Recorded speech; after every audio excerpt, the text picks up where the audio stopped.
Start. నా పేరు కించర. నేను 4వ తరగతి చదువుతున్నాను. నేను ఇప్పుడు చెప్పబోయే కథ అత్యాశ.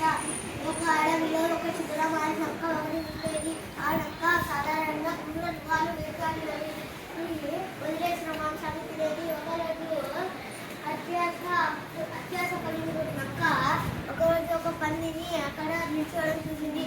అలాగే వేటగాడు కూడా ఒక జింకను వేటాడుకొని వస్తున్నాడు.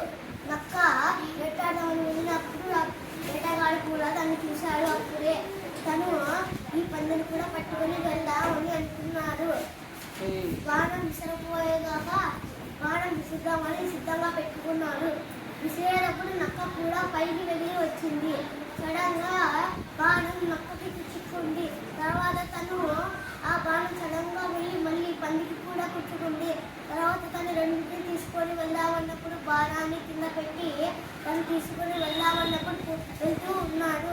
అప్పుడే రెండు తీసుకొచ్చినప్పుడు తను సడన్ గా ఆ బాణాన్ని పెట్టాడు. అది తనకి కుచ్చుకొని చచ్చిపోయాడు. అలాగే పడింది పైన నుండి పడినప్పుడు అక్కడ వేటగాడు కూడా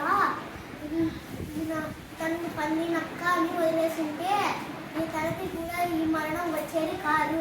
అతను అలాగే ఈ కథలో నీకు తను వేటాడినప్పుడు ఒకదాని వేటాడితే తనకి సరిపోతుంది.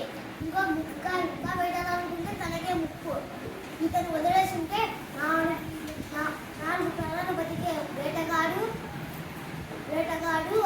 నక్క పంది పాము ఇవన్నీ బతికేవి.